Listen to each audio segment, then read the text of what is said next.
বিদায় হজের ভাষণে বিশ্বনবী বলেছিলেন, লাকাদ তারাকতু ফীকুম আমরাইন লান তাদিল্লু মা তামাসসাকতুম বিহিমা কিতাবাল্লাহ ওয়া সুন্নাত রাসূলি।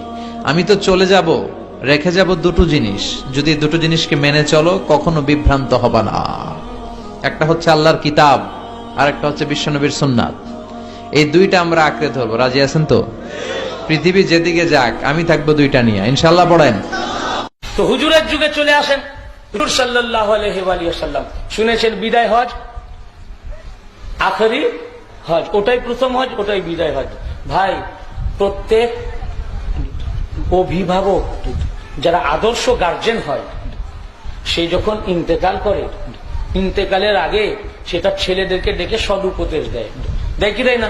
যে বাবা এইভাবে চলবি, দুনিয়াতে খারাপ কাজ করবি না, ভালো কাজ করবি, লোকের ক্ষতি করবি না, অমুক লোক আমার কাছে টাকা পায় সেগুলো শোধ করে দিস, আমি অমুকের কাছে পাই সেগুলো নিয়ে নিবি। সদুপদেশ ছেলেদেরকে ডেকে দেয় কে? আদর্শ অভিভাবক যে হয়, যে বাপ আদর্শ গার্জেন হয়। তামাম অভিভাবকের অভিভাবক আদর্শ গার্জেন হিসাবে আল্লাহর নবী ইন্তেকালের পূর্বে আমাদেরকে সদুপদেশ কিছু দিয়ে গেলেন না? যে কিভাবে দুনিয়ায় চলতে হবে, এইভাবে চললে তোমরা সিরাতাল মুস্তাকিমে থাকবে, এইভাবে চললে সিরাত থেকে দূরে সরে যাবে, এটা হচ্ছে হেদায়েতের রাস্তা, এটা গুমরাহি রাস্তা, এইভাবে চলো যে জান্নাত পাবে, এইভাবে চললে জাহান্নাম যাবে। এটা কি উনার উম্মতকে সদুপদেশ, সিরাতে মুস্তাকিম, হেদায়েতের পথ দেখিয়ে দিয়ে গেলেন না? অবশ্যই দেখিয়ে দিয়ে গেছেন, কিন্তু হুজুর যে রাস্তা দেখালেন ওই রাস্তা থেকে আমাদেরকে সরিয়ে দেওয়া হয়েছে। 72 ফিরকার আলেম আমাদের কাছে পৌঁছতে দেয় না। এর জন্য ভাই আপনাদের দোষ নাই, কোন সাধারণ মানুষের দোষ নাই, 73 দলের কোন সাধারণ মানুষের দোষ নাই। তার কারণ এগুলো সব শিকার হয়েছে ওই 72 ফিরকার আলেমের। 73টা দলবাজি হয়েছে। কে করেছে? আপনি না আমি না কেউ? সাধারণ মানুষ, আপনারা ইনোসেন্ট, কিছু জানেন না, আলেমরা করেছে। তো 72 দল যখন জাহান্নাম যাবে, ভাই 72 দলের আলেমও জাহান্নাম যাবে, সবারই আগে ওরা জাহান্নাম যাবে। কেন? 72টা দল, ওই দল তৈরি করার মূলে তারাই, এক একটা গ্রুপ তারা তৈরি করে ফেলেছে। যার কারণে 72 দল থেকে যারা ইনোসেন্ট আছে তাদের মাফ হয়েও যেতে পারে। আল্লাহ রহমানুর রহিম দেখতে পারেন যে এ মূর্খ লোক, জানে না, বুঝে না, এর কাছে খবর পৌঁছায়নি, ওর মিসগাইড হয়েছে, আল্লাহ পাক তার গুনাহকে উনার দয়ার দ্বারা মাফ করতেও পারেন, কিন্তু মুল্লাকে মাফ করবেন, জেনে শুনে করেছে। ওই জন্য মেজরিটি আলেম উইল গো টু দ্য জাহান্নাম, বেশিরভাগ আলেমই জাহান্নামে যাবে, খুব কম সংখ্যক আলেম জান্নাতে যাবে। তো রাসূল পাক সাল্লাল্লাহু আলাইহি ওয়া সাল্লাম উনি ইন্তেকালের আগে, বেশালের হকের আগে অবশ্যই একজন আদর্শ গার্জেন হিসাবে আমাদেরকে সদুপদেশ দিয়েছেন, কিন্তু এই উপদেশটা আমাদের কাছে পৌঁছানো হয় না। সেই উপদেশ নবী পাক বেশালের হকের আগে তামাম উম্মতকে যে গাইডলাইন দিয়ে গেলেন, ওই গাইডলাইন আপনাদের কাছে পৌঁছানোর জন্য আমি সুদূর ইন্ডিয়া থেকে আপনাদের কাছে এসেছি। এবং যদি কাহারও খণ্ডন করার থাকে, অলওয়েজ ওয়েলকাম, আমি কেতাব খুলে দিব, আপনি হয় বাড়িতে খুলে দেখেন, নয় আমার কাছে আসেন, আমি কেতাব ছাড়া কোনো স্টেজেই যাই না। রাসূল পাক সাল্লাল্লাহু আলাইহি ওয়া সাল্লাম চিন্তা করলেন এই গাইডলাইনটা এমন এক সভায় দিতে হবে, এমন এক সভার মধ্যে দিতে হবে, মজলিসে, যে মজলিস যার মাজমা হবে অনেক বড়, যার মাজমা হবে অনেক বড়, একসঙ্গে এট এ টাইম অসংখ্য লোকের কাছে খবর আমি পৌঁছে দেব যে কিভাবে চলতে হবে। তাই নবী পাক সাল্লাল্লাহু তাআলা আলাইহি ওয়া সাল্লাম হজে যখন গেলেন, তখন হুজুর হজ করতে গেছেন এই শুনে প্রত্যন্ত গ্রাম্য অঞ্চল থেকেও সব লোক ছুটে এসেছে হজ করতে। হজের সময় এখানে হাজী সাহেব যদি আছেন, আমি জানি না কেউ আছে, বুঝতে পারবেন বা তারা বলতে পারবেন। এই তো হাজী সাহেব এখানে বসে আছেন, বলুন তো হজ 5 দিন, মেন হজ, সবচেয়ে বেশি লোক কোন দিন হয়? এক জায়গায়, হাজী সাহেব বলে দিয়েছেন, ঠিক হজ করে শুনুন, সমস্ত হাজি, সবচেয়ে বেশি জনসমাবেশ ঘটে আরাফার ময়দানে। তাই হুজুর সাল্লাল্লাহু আলাইহি ওয়া সাল্লাম কাবা শরীফের কাছে আসলেন, তখনও বললেন না লোক কম, সদুপদেশ আমি দুনিয়া থেকে চলে যাবেন। এই ঘটনা আছে, এই হজটা হয়েছিল বিদায় হজের ভাষণ, এটা হচ্ছে 10 হিজরির 10 হিজরির জিলহজ মাস, 10 হিজরির জিলহজ মাসে ওনার হজ করছেন নবী পাক। তারপরে জিলহজ হচ্ছে বছরের শেষ মাস, তারপরে মুহররম 11 হিজরি হয়ে গেল। মুহররম, সফর, রবিউল আউয়াল 3 মাস। ওই রবিউল আউয়ালের 12 তারিখে ওনার বেশাল পাক হলো। তার মানে নবী পাক বেশাল পাকের মানে ওফাতের 3 মাস আগে হজ করলেন। এই জন্য গাইডলাইন দেওয়ার জন্য মক্কা শরীফ থেকে মিনায় গেলেন। মিনাতেও অত বেশি লোক থাকে না, মিনা থেকে চলে গেলেন আরাফা। আরাফাতে সারা দুনিয়ার মানুষ, এখন সারা দুনিয়ার মানুষকে একসাথে এক জায়গায় সমবেত হতে হবে, সমবেত হতে হবে। তারপর আবার আরাফা থেকে সব লোক চলে যাবে মুজদালিফা, মুজদালিফা নিজের নিজের জায়গা। মিনাতে যাওয়ার হুকুম আছে, কিন্তু অনেকে যারা স্থানীয় মিনাতে হয়তো যায়ও না, অনেকে কাপড় ছুঁড়েই চলে যায়। তো সমস্ত লোক যখন আরাফার ময়দানে সমবেত হয়েছেন, সমস্ত হাজি, কিতাবে আছে 1,24,000 সাহাবীদের জামাত হয়েছিল আরাফার ময়দানে। আল্লাহর নবী নাকায়ে কাসরা উনার উটের নাম ছিল, সেই উটনি, উট নয় উটনি, নাকা মানে উটনি, জামাল মানে উট, নাকা মানে উটনি, উটের উপরে চেপে খুতবা দিচ্ছেন। ওনাকে দেখতে পাবেন এত লোক উটের উপরে দাঁড়ালেন, আরাফার মাঠে খুতবা দিচ্ছেন। ভাই, আমরা হজ করতে যখন গেলাম তখন কি শুনলাম যে আরাফার মাঠে খুতবা দিতে হয় আর খুতবা শুনতে হয়। কোন খুতবা? হুজুর যে খুতবা দিয়েছেন না। কেন খুতবা দিতে হয়? হুজুর খুতবা দিয়েছেন তাই। কেন খুতবা শুনতে হয়? সাহাবীরা হুজুরের খুতবা শুনেছেন তাই। তো খুতবা শোনা জরুরি, খুতবা দেওয়া জরুরি। কিরকম খুতবা দিতে হবে? যে খুতবা হুজুর দিয়েছেন। কি খুতবা দিয়েছেন? ইমাম তিরমিজিকে জিজ্ঞাসা করুন। ইমাম তিরমিজি শরীফে 2য় খণ্ডে 219 পৃষ্ঠা, তিরমিজি শরীফ 2য় খণ্ড 219 পৃষ্ঠা, 219th পেজ নাম্বার, শেষের দিকে হাদিস রিওয়ায়াত করেছেন। এই হাদিসের রাবি হযরত জাবের ইবনে আব্দুল্লাহ আনসারী রাদিয়াল্লাহু আনহু, তিনি রিওয়ায়াত করছেন রাসূল পাক সাল্লাল্লাহু আলাইহি ওয়াসাল্লাম আরাফার দিনে নাকায়ে কাসরার পিঠের উপরে চেপে খুতবা ইরশাদ ফরমালেন, সামিতু, আমি নিজের কানে শুনেছি, ইয়াকুলু, আল্লাহর নবী খুতবা দিয়েছেন, বলেছেন কি, ইয়া আইয়ুহান নাস ইন্নী তারাকতু ফীকুম মান নাকাজতুম বিহি লান তাদিল্লু কিতাবুল্লাহি ওয়া ইতরাতি আহলু বাইতি। ये খুতবায়ে রাসূল है। আজ হজের মাঠে এই খুতবা দেওয়া হয় না, হুজুর যেটা দিয়েছেন। ইমাম তিরমিজি হুজুরের খুতবা ইরশাদ ফরমিয়েছেন, খুলে দেখুন। যদি এই হাদিস তিরমিজি শরীফে না থাকে, 1 লক্ষ টাকার চ্যালেঞ্জ। এই হাদিসের অন্যরকম কথা বর্ণনা করে বলে উনি বলেছেন কোরআন আর হাদিস। হাদিসের কোন কিতাবে কথাটা লেখা নাই, আরাফার মাঠে এটা বলেছেন। আরাফার ময়দানে বললেন, এর মধ্যে একটা লফজ যদি এদিক ওদিক হয়, উল্টো পাল্টা হয়ে যায়, আমার চ্যালেঞ্জ। আল্লাহর নবী বললেন, ইয়া আইয়ুহান নাস, হুজুর খুতবা দিচ্ছেন। হুজুরের খুতবার মধ্যে সাহাবায়ে কেরামরা বুঝতে পারলেন নবী পাক বেশি দিন আমাদের মধ্যে আর নাই। বুঝে গেছেন হুজুর আমাদের মধ্যে বেশি দিন নাই। সাহাবীরা ঘাবড়ে গেলেন, ইয়া রাসূলুল্লাহ, আপনি আমাদের ছেড়ে চলে যাবেন, তা আমরা কার কাছে আশ্রয় নিব?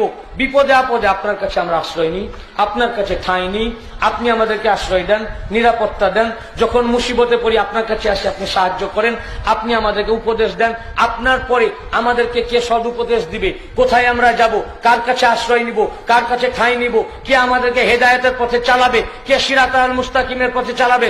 আল্লাহর নবী আরাফার মাঠে নাকায়ে কাসরা উটনির পিঠের উপরে বললেন, ইয়া আইয়ুহান নাস, হে মানব জাতি, তোমাদের কোনো ভয় নাই। তোমার হেদায়েতের জন্য আমি সেটা উপায় দিয়ে যাচ্ছি, রাস্তা দেখিয়ে যাচ্ছি, কোন পথে চলবে, কাদেরকে আঁকড়ে ধরবে, কে তোমাদের হেদায়েত করবেন, কে গুমরাহি থেকে তোমাদেরকে আমার পর বাঁচাবেন। বলে, হে মানব জাতি, আমি তোমাদের মধ্যে 2টি গুরুত্বপূর্ণ ভারী জিনিস ছেড়ে যাচ্ছি।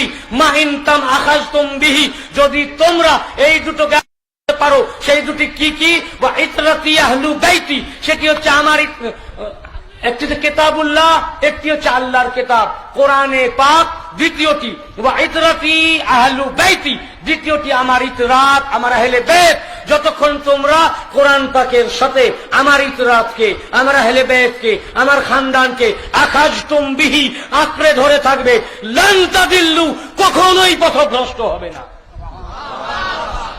আল্লাহর নবী হেদায়েতের রাস্তা দেখিয়ে দিলেন। কাকে বলছেন ভাই? কাকে বলছেন? ইয়া আইয়ুহান নাস, নাস বলে কাকে বলছেন? আপনি ছিলেন, আমি ছিলাম। এহদি সাহেব হজ করতে গেছেন, উনি ছিলেন? উনি তো গেছেন 16 সালে হোক না কত সালে গেছেন, 6 সালে। আর নবী পাক 10 হিজরিতে বলেছেন। উনার সামনে কারা? সাহাবী।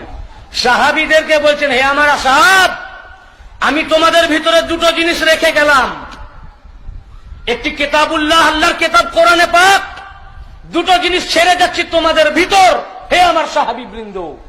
একটি আল্লাহর কিতাব কোরআন, দ্বিতীয়টি তোমাদের ভিতরে যে ছেড়ে যাচ্ছি সে দ্বিতীয়টি ও ইতরাতি আহলু বাইতি, দ্বিতীয়টি আমার ইতরাত, আমার আহলে বাইত। হে আমার সাহাবী বর্গ, তোমরা কোরআন পাকের সাথে আহলে বাইতকে যদি আঁকড়ে ধরে থাকো, লান তাদিল্লু, হে সাহাবী তোমরা কোনোদিন পথভ্রষ্ট হবে না। তার মানে তোমরা যাতে পথভ্রষ্ট না হয়ে যাও তার জন্য আমি তোমাদের ভিতরে দুটো জিনিস রেখে গেলাম, তোমরা যদি ধরে রাখতে পারো পথভ্রষ্ট হবে না। তার মানে হে সাহাবী, তোমরা যদি কোরআন ও আহলে বাইত এই দুটির মধ্যে কোনো একটিকে ছেড়ে দাও গুমরা হয়ে যাবে, আর যদি ধরে রাখো তোমরা হেদায়েতের উপরে থাকবে, সাহাবিয়াত কায়েম থাকবে। দুটি জিনিস রেখে গেলাম। কোরআন আরাফার মাঠে বললেন 1,24,000 সাহাবীদের মাঝে, তো এইটা বললেন দুটো জিনিস। একটা হলো কোরআন। আমি মুর্শিদাবাদের একটা জায়গায় ওয়াজ করছিলাম, একই ঘটনা ঘটেছিল আবার বর্ধমানের কাটোয়াতে। তা আমি যখন বললাম যে দুটো জিনিস রেখে গেলাম, কোরআন আর আহলে বাইত, তো এক বৃদ্ধ মানুষ উঠে দাঁড়ালেন, দাঁড়িয়ে বললেন যে ভাই, কোরআনটা তো জানি, আমাদের বাড়িতেও কোরআন আছে, কোরআন আমিও পড়ি, এতগুলো চিল্লা দিলাম, কোরআনটা তো আমরা দেখলাম, বগলে করে নিয়েও বেড়ায়, কিন্তু ভাই আপনি যে আর একটা কিতাবের নাম বললেন ওই কিতাবটা তো দেখিনি, ওটা কিরকম কিতাব ভাই? তা আমি খুব মজা পেলাম কথাটা শুনে। বললাম ভাই এই কিতাবটা দেখেন নাই? বললেন যে না। এই কিতাবের নাম শুনেন নাই? বললেন না। তো বললেন কটা চিল্লা দিয়েছেন ভাই? ও বললো কটা। তো বললাম কোরআন পড়েছেন? বলে পড়বো না, মুসলমানের ঘরে জন্ম করেছি, কতবার কোরআন খতম করলাম। তো কোরআন যে অতবার খতম করলেন, কোরআনে কখনো আহলে বাইত এই শব্দটা পান নাই? বলে না, আমি তো কোরআনে হাফেজ না, আমার তো মনে পড়ে না। আমি বললাম যে এত এত যে ওয়াজ শুনছেন, কোন ওয়াজে এই কিতাবটার নাম শুনেন নাই, আহলে বাইত কিতাবের নাম? তো বলেন না, এই কিতাবটার নাম তো কোনো মৌলবি কিতাব চোখেই দেখায়নি, শোনা না তো দূরের কথা। বললাম যে তাই নাকি? তো বললাম ভাই, কোরআন পাকের মধ্যে এই কিতাবটার নাম আছে, সূরা আল আহজাব 22 পারা 33 নম্বর আয়াত, আয়াত নাম্বার 33 আল্লাহ তাআলা ইরশাদ ফরমিয়েছেন, ইন্নামা ইউরিদুল্লাহু লিইয়ুযহিবা আনকুমুর রিজসা আহলাল বাইতি ওয়া ইউতাহহিরাকুম তাতহীরা। ভাই আহলে বাইত নাম আসলো কোরআনে? ইন্নামা ইউরিদুল্লাহু লিইয়ুযহিবা আনকুমুর রিজসা আহলাল বাইতি, আহলে বাইত ওয়া ইউতাহহিরাকুম তাতহীরা। এর অর্থ আল্লাহ তাআলা শুধুমাত্র চান, হে আহলে বাইত, আপনাদের থেকে নাপাককে দূরে রাখতে এবং আপনাদেরকে পবিত্র থেকে পবিত্রতম রাখতে। এই আয়াত, এই আহলে বাইতের শানে এই আয়াতটা না পড়লে, আহলে বাইত লফজ কোরআনের এটি উচ্চারণ না করলে কোরআন খতমই হবে না, ইনকমপ্লিট কোরআন। কোরআনে পাকে আল্লাহ পাক আহলে বাইতের মুহাব্বত ও মাওয়াদ্দাতের উপরে আয়াত নাজিল করেছেন। সূরা সূরা 25 পারা 23 নম্বর আয়াত, কুল লা আসআলুকুম আলাইহি আজরান ইল্লাল মাওয়াদ্দাতা ফিল কুরবা। হে নবী বলে দেন, আমি তোমাদের নিকট হতে এই রিসালাতের বিনিময়ে আমার নিকটাত্মীয়, আমার আহলে বাইতের মুহাব্বত ছাড়া কিছুই চাই না। আহলে বাইতের মুহাব্বত ছাড়া ঈমানই দাখিল হবে না। অনেক হাদিস পাক আছে, তার ভিতরে একটি হাদিস তিরমিজি শরীফ 2য় খণ্ড 217 পৃষ্ঠা, ভারতবর্ষ দারুল উলুম দেওবন্দ প্রিন্ট 217 পৃষ্ঠা। আল্লাহ রাসূল সাল্লাল্লাহু আলাইহি ওয়া সাল্লাম ইরশাদ ফরমিয়েছেন, ওয়াল্লাযী নাফসি লা ইয়াদখিলু কালবা রাজুলিন আল ঈমান হাত্তা ইউহিব্বুকুম লিল্লাহি ওয়া লিকারাবাতি মিন্নি।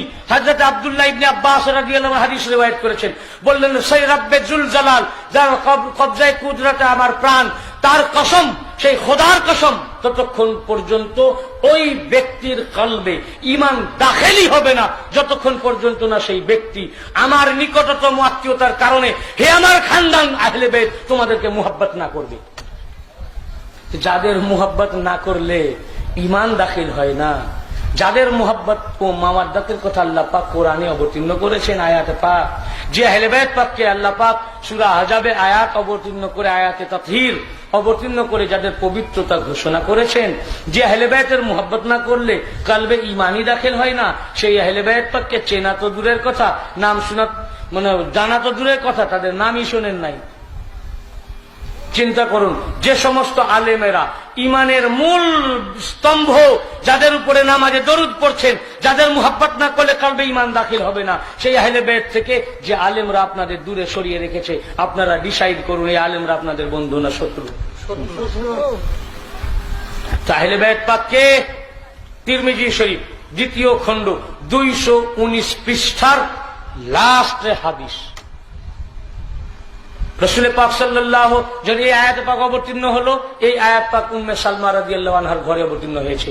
হযরতে আমর বিন সালমা রাদিয়াল্লাহু আনহু রিওয়ায়াত করছেন যে যখন এই আয়াত পাক নাজিল হলো, উম্মে সালমার ঘরে নাজিল হয়েছে।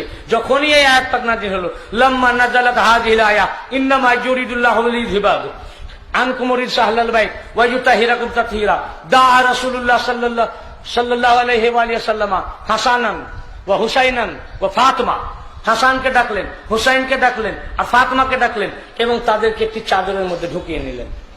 তারপরে মাওলা আলী আসলেন, উনাকেও চাদরে ঢুকিয়ে নিলেন। চাদরটা নবী পাক পরেছিলেন নাকি?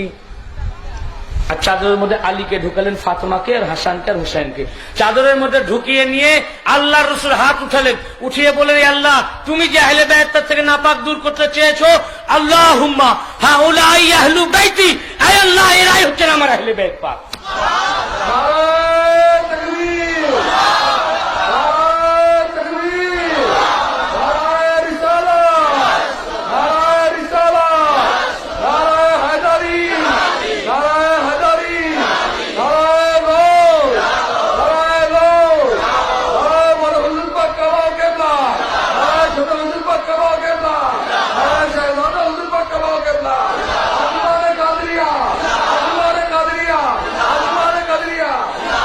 আজ আপনাদের কাছে খুলে যাবে, বুঝে যাবেন যে কেন আমরা হুসাইন হুসাইন করি, কেন আমরা হাসান হাসান করি, কেন আমরা মসজিদে ইমাম হাসান প্রতিষ্ঠা করেছি, উনাদের নাম পাকে কেন মসজিদ করি, কেন উনাদের নাম পাকে আমরা নিশান পাক উড়াই, কেন আমরা উনাদের জন্য মার্শিয়া পড়ি, মাতাম করি, কে উনারা।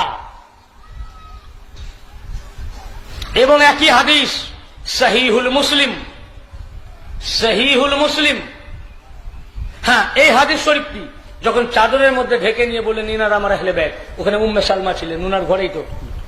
এটা তিরমিজি শরীফের 2য় খণ্ডের 219 পৃষ্ঠার লাস্ট লাইন, লাস্ট লাইন। হযরতে উম্মে সালমা রাদিয়াল্লাহু আনহা উনাকে জিজ্ঞাসা করলেন রাসূল পাক সাল্লাল্লাহু আলাইহি ওয়াসাল্লামকে, ইয়া রাসূলুল্লাহ ওয়া আনা মাহুম, আমি ওই আহলে বাইতের মধ্যে, কেন ভাবছেন আমিও ঘরের লোক, তাহলে আমি ইনাদের ভিতরে? আল্লাহ রাসূল সাল্লাল্লাহু আলাইহি ওয়াসাল্লাম বললেন, আনতা ইলা খায়র ওয়া আনতা ইলা মাকানিক, বলে হে উম্মুল মুমিনিন, তুমি আমার স্ত্রী আছো, তুমি উম্মুল মুমিনিন আছো, তোমার দরজা অনেক উঁচুতে আছে, এটা ঠিক, তোমার মর্যাদা আছে, তুমি তামাম নবী তামাম উম্মতের মা, তোমার যোগ্যতাকে মর্যাদাকে কেউ অস্বীকার করতে পারবে না, তুমি উম্মুল মুমিন, তুমি উত্তম আছো, খায়ের আছো, ভালো আছো, তুমি উম্মুল মুমিনিন আছো, উম্মুল মুমিনিনের জায়গায় আছো, কিন্তু আহলে বাইতের মধ্যে না। আহলে বাইত শুধু ইনারাই। উম্মে সালমা রাদিয়াল্লাহু আনহা হাদিসে পাক, এবং উম্মুল মুমিনিন আয়েশা সিদ্দিকা রাদিয়াল্লাহু আনহা রিওয়ায়াত করেছেন। উম্মুল মুমিনিন ঘরওয়ালি কি বলছেন দেখেন, মুসলিম শরীফ 2য় খণ্ড 278 পৃষ্ঠা। আবার কিতাবুত তাফসীরের মধ্যে সহিহুল ইমাম মুসলিম সহিহ সনদের সহিত রিওয়ায়াত করেছেন, নবী পাক সাল্লাল্লাহু আলাইহি ওয়াসাল্লাম নকশা করা চাদর পরে আসলেন বাইরে, এবং আলীকে ডাকলেন, ফাতিমাকে, হাসান ও হুসাইনকে ডেকে চাদরের মধ্যে ঢুকিয়ে নিলেন। ঢুকিয়ে নেওয়ার পর ওই আয়াত পাকটি পাঠ করলেন, ইন্নামা ইউরিদুল্লাহু লিইয়ুযহিবা আনকুম রিজসা আহলাল বাইতি ওয়া ইউতাহিরাকুম তাতহীরা। আল্লাহ তাআলা চান হে আহলে বাইত আপনাদের থেকে নাপাককে দূরে রাখতে, অপবিত্রতাকে দূরে রাখতে এবং পবিত্র থেকে পবিত্রতম রাখতে। উম্মুল মুমিনিন একবারও বলেননি যে আমাকেও ঢুকিয়েছেন। উম্মুল মুমিনিন আয়েশা সিদ্দিকা রাদিয়াল্লাহু আনহা বললেন কি, শুধু এই 4 জনকেই নবী পাক নিজের সাথে ঢুকিয়েছেন আর বলেছেন, হে আল্লাহ, ইনারাই আমার আহলে বাইত। দেখুন উম্মুল মুমিনিন কি পৌঁছিয়েছে, এনার মুল্লারা কি বলে, তাদের কি আকীদা ছিল, আর আজকালকার যুগে এক শ্রেণীর আলিমদের কি আকীদা। এখন আপনি তো ভাবতে পারেন নবী পাকের উদ্দেশ্য এই 4 জনকে চিনিয়ে দেওয়া যে ইনারা আহলে বাইত। তো মুখে বললেই তো পারতেন আলী, ফাতেমা, হাসান, হোসেন আমার আহলে বাইত, ঠিক কিনা ভাই? চাদরের মধ্যে ঢোকাবার কি দরকার ছিল? চাদরের ঘরে ঢোকাবার কি প্রয়োজন? বললেই তো হতো মুখে, যাই শুনে রাখো আমার উম্মত, জানো, জেনে রাখো আমার আহলে বাইত কে, আলী, ফাতেমা, হাসান আর হুসেনই আমার আহলে বাইত। বাস, আপনারা মানতেন না? কি ভাই, মানতেন না? মানতেন না? চাদরে ঢুকালেন কেন? এই জন্য আহলুল বাইত, আহল মানে লোক, বাইত মানে বাড়ি। তো ডিকশনারিক্যাল মিনিং অনুসারে, আবিধানিক অর্থ অনুসারে আহলে বাইত মানে ঘরের লোক বোঝায়। তো ওনার ঘরে তো অনেক লোকই থাকতে পারে, ওনার আহলিয়ে পাকরাও, ওনার স্ত্রীরাও ঘরের লোক, চাকর বাকরও ঘরের লোক, সবই ঘরের লোক। তো এই ঘরের লোক অর্থে সবাইকে আহলে বাইতের মধ্যে শামিল করে নিবে। এই জন্য আল্লাহর নবী যে 4 দেওয়ালের যে ঘর ছিল ওনার, মাটির ঘর, ইটের ঘর, ঘরের ভিতরে চাদরের ঘর টেনে দিয়ে ঘরের ভিতরে 4 জনকে ঢুকিয়ে নিয়ে বললেন, আল্লাহুম্মা হাউলাই আহলু বাইতি, হে আল্লাহ, এই চাদরের ঘরওয়ালারাই আমার আহলে বাইত। আহলে বাইত মানে চাদরের ঘরের লোক, আলে আবা, অন্য কেউ নয়, খাস ঘর। আমার ঘরের ভিতরে একটি খাস ঘর, আলে আবার, চাদরের ঘর। আর একটি কি, যখন কোন লোক দেখছে চাদরটা কে পরে আসেন, কে পরেছিলেন? নবী পাক ঢুকিয়ে নিয়েছেন আলীকে, ফাতেমাকে, হাসানকে, হোসেন। দূর থেকে যখন কোন লোক দেখছে, চাদর কি মুখ ঢেকে কেউ পরে নাকি? মুখ তো খোলা থাকে। লোক কাকে দেখছে? লোক কাকে দেখছে ভাই বলেন না সবাই? রাসূল পাক সাল্লাল্লাহু আলাইহি ওয়াসাল্লাম নবী পাককে। কজনকে দেখছে? আছে কজন? 5 আছেন, 5 দেখছে 1। রাসূল পাক বুঝিয়ে দিলেন যে আমার চাদরের ভিতরে যে 5 জন আছেন, তোমরা দেখছো আমাকে 1 জন, কিন্তু আছেন 5 জন।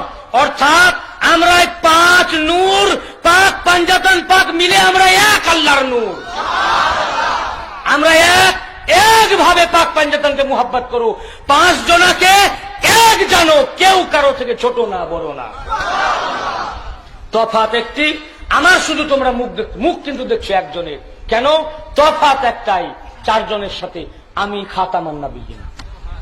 তাই দেখছো আমাকে, আমি খাতামান নবিয়্যিন, নবুয়ত খতম করনেওয়ালা, আমার পর কেউ আর নবী হবেন না। এই জন্য আমার এই নবুয়তের চেহারা দেখো, এই নবুয়ত পরবর্তীকালে বেলায়েতের রূপে 4 জনের কাছে আসবে। কালারটা খালি চেঞ্জ হবে। আমি নবুয়তের রঙে রঙিন, এই রংটা হয়ে যাবে বেলায়েতের রং। এই হচ্ছেন নবী পাকের আহলে বাইত, এই হচ্ছেন নবী পাকের আহলে বাইত পাক। তো রাসূল পাক সাল্লাল্লাহু আলাইহি ওয়াসাল্লাম গাদিরে খুমে, আরাফা, কোন আমি গাদিরে খুমে আসেনি, আরাফার মাঠে বললেন, হে মানব জাতি, আমি তোমাদের মধ্যে 2টো জিনিস রেখে গেলাম তোমাদের ভিতরে, একটি কোরআন পাক আর একটি আহলে বাইত পাক। একটি কোরআন, একটি আলী, একটি কোরআন আর একটি ফাতেমা, একটি কোরআন আর একটি হাসান, আরেকটি কোরআন আরেকটি হুসাইন, একটি কোরআন একটি হুজুর গাউস পাক, একটি কোরআন আরেকটি বড় হুজুর পাক, এই আহলে বাইত। যতক্ষণ তোমরা কোরআন ও আহলে বাইত এই দুটোকে আঁকড়ে ধরবে, লান তাদিল্লু, কখনো পথভ্রষ্ট হবে না। তার মানে যদি তোমরা দুটোর ভিতরে যে কোনো একটিকে ছেড়ে দাও, পথভ্রষ্ট হয়ে যাবে। দেখুন, 2টো হাদিসকে সামনে রাখেন। এদিকে বললেন যে আমার উম্মতের 73 দলের ভিতরে 72টা পথভ্রষ্ট হয়েছে, ঠিক কিনা? বললেন 72টা পথভ্রষ্ট হয়েছে। আর এখানে বললেন যে এই দুটোকে যদি ধরে রাখো পথভ্রষ্ট হবে না। তার মানে যদি কেহ এই দুটোকে ধরে রাখে পথভ্রষ্ট হবে। যদি কেউ বলে যে এই দুটোকে ধরার পরে পথভ্রষ্ট হয়ে গেছে, তার মানে ও রাসূলুল্লাহকে মিথ্যাবাদী বললো, নাউযুবিল্লাহ। এই হাদিসকে এনকার করলো, অস্বীকার করলো, ইসলাম থেকে খারিজ হয়ে যাবে। উনি বলেছেন লান তাদিল্লু, আরবিতে লা মানেও না, মা মানেও না, লান মানেও না, লান মানেও না, কিন্তু তফাৎ আছে। লা মানে না, আর লান মানে ইংলিশে বলে যেটাকে নেভার, নেভার, কখনোই না। মানে এই দুটোকে যদি ধরে রাখতে পারো কখনোই পথভ্রষ্ট হবে না, পথভ্রষ্ট হতেই পারো না। তো এদিকে বললেন অলরেডি 72টা দল পথভ্রষ্ট হয়ে গেছে, আবার এখানে বলছেন এই দুটোকে যদি ধরে রাখো কোনোদিন পথভ্রষ্ট হতেই পারো না। তার মানে যারা এই দুটোকে ধরে থাকবে কোনোদিন পথভ্রষ্ট হবে না। কিন্তু 72টা এটাও নবী পাক বলছেন এরা পথভ্রষ্ট হয়েছে, তাহলে নিশ্চয় নবী পাকের শেষ ভাষণ অনুযায়ী এই দুটোর ভিতরে হয় দুটোকে ছেড়েছে, না হয় একটা। কি ঠিক না ভুল? বললেন এই দুটোকে যদি ধরো কোনোদিন পথভ্রষ্ট হবে না। কিন্তু 72টা পথভ্রষ্ট হয়েছে, তাহলে নিশ্চয়ই 72টা দল দুটার ভিতরে হয় দুটাকে ছেড়েছে, না হয়। ভাই এমন কোন দল আছে কোরআন ছেড়েছে? এমন কোন দল আছে কোরআন ছেড়েছে? কোরআনকে যদি ছেড়ে দেয় এটা উম্মতই তো হবে না। উনি বলেছেন আমার উম্মত 73 দল হবে, আমার উম্মত। তাহলে কোন দল কোরআন ছাড়েনি? সব দল বলে কোরআন আমার কিতাব। বেরেলি বলে কোরআন আমাদের কিতাব, দেওবন্দ বলে কোরআন আমাদের কিতাব, আহলে হাদিস বলে কোরআন আমাদের কিতাব, সালাফি বলে কোরআন আমাদের কিতাব, ওয়াহাবি বলে কোরআন আমাদের কিতাব, সালাফ শিয়া বলে কোরআন আমাদের কিতাব, সুন্নি বলে কোরআন আমাদের কিতাব, রাফিজি বলে কোরআন আমাদের কিতাব, খারেজি বলে কোরআন আমাদের কিতাব। হর মাযহাব কোরআনকে মানে আমাদের কিতাব বলে স্বীকার করে। এরপরেও ভাই 72টা পথভ্রষ্ট হয়েছে, তাহলে নিশ্চয় প্রত্যেক ওই 72টা দল কোরআনকে মেনেছে তারপরেও পথভ্রষ্ট হয়েছে, তাহলে নিশ্চয় দ্বিতীয়টি আহলে বাইত পাককে ছেড়েছে। আজ যদি সারা বিশ্বের মুসলমান আহলে বাইত পাকের মুহাব্বতের প্রতি একত্রিত হতো তো 73টা দলই হতো না। আজ 73 দল হয়েছে পাককে মানা আর না মানার কারণ থেকে। বললেন লান তাদিল্লু, কখনোই পথভ্রষ্ট হবে না, বা ইতরাতি আহলে বাইত। তাহলে একটি দল জান্নাতি হেদায়েতের উপরে হেদায়েত ইয়াফতা, যে দল আহলে বাইতকে ধরে আছে। আমি দেওবন্দ বুঝি না, বেরেলি বুঝি না, সালাফি ওয়াহাবি কিচ্ছু বুঝি না, বুঝি কোরআন ও আহলে বাইত। সেই যুগে না দেওবন্দ ছিল, না বেরেলি ছিল, না সালাফি ছিল, না ওয়াহাবি ছিল, না শিয়া ছিল, না সুন্নি ছিল, শুধু নবী পাক বলেছেন কোরআন ও আহলে বাইত। যদি কোন ওয়াহাবি কোরআন পাকের সাথে আহলে বাইতকে ধরে থাকে ওয়াহাবি জান্নাতি, দেওবন্দিও জান্নাতি। যদি কোন কোরআন পাকের সাথে আহলে বাইতকে সুন্নিও না ধরে থাকে সুন্নি জাহান্নামী। মাপকাঠি কোরআন ও আহলে বাইত। আর যখনই আহলে বাইতকে মানবে তখনই ও সুন্নি হয়ে গেল, তখনই হেদায়েতে চলে আসলো। এবং সহিহ মুসলিম, মুসলিম শরীফ 2য় খণ্ড 278 পৃষ্ঠা, 278 পৃষ্ঠা, আল্লাহর নবী কোরআন ও আহলে বাইত বলার সময় কোরআন পাকের কথা বলেছেন একবার, আহলে বাইতের জন্য বললেন উযাক্কিরুকুমুল্লাহ ফি আহলি বাইতি, উযাক্কিরুকুমুল্লাহ ফি আহলি বাইতি, উযাক্কিরুকুমুল্লাহ ফি আহলি বাইতি। 3 বার আহলে বাইত বললেন। কেন ভাই? এবং মুসলিম শরীফের সব হাদিস সহিহ। মুসলিম শরীফ এবং বুখারী দুটো হাদিসের উপরে স্ট্যাম্প মেরে দেওয়া হয়েছে। সহিহুল বুখারী, মুসলিম শরীফকে বলা হয় সহিহুল মুসলিম। মানে মুসলিম শরীফের যত হাদিস আছে হাদিস সমস্ত হাদিসের সনদ সহিহ। তো হাদিস হাদিসে সহিহ। আল্লাহ রাসূল কোরআন পাকের কথা বলেছেন একবার। ভাই আমার উপরে রেগে লাভ নয়। রাগ যদি হয়তো নবী পাকের উপর রাগ করেন যে ইয়া নবী আপনি কেন কোরআনের কথা একবার বললেন, আহলে বাইতের কথা 3 বার কেন বললেন? যারা আহলে বাইত পাককে পরে মানতে চায় না ওরা আহলে বাইতের দুশমন না, ও দুশমনে রাসূল। হুজুরের এই কথাটিকেই মানতে চায় না, নবীকেই মানতে চায় না। যে হে নবী তোমার সব কথা মেনে নিলাম, 360 মূর্তির পূজা করছিলাম, যে খোদাকে দেখা যায় না সে খোদাকে না দেখে মেনে নিলাম, আর আজ তুমি তোমার বংশধরের কথা বলছো, এ কথা মানতে পারলাম না। যে কথা আমার মনোপুত হবে মানবো, যে কথা মনোপুত হবে না মানবো না। ও মুসলমান ভাই, আশ্চর্য লাগে, যে খোদাকে দেখা যায় না সেই না দেখা খোদাকে শুধু ওনার কথার উপর আমরা মেনে নিলাম, আর যে আলীকে দেখা যায় তাকে যখন দেখিয়ে বললেন ইনি তোমাদের মওলা বলে এটা মানতে পারছি না। তো যে খোদাকে দেখা যায় না সেই খোদার যে খবর দিলেন নবী, এ খবরকে যে না মেনেছে ও কাফের। তো শুধু ওই খবর তো নয়, তার মানে নবীর কথাকে যে না মানবে সেই কাফের।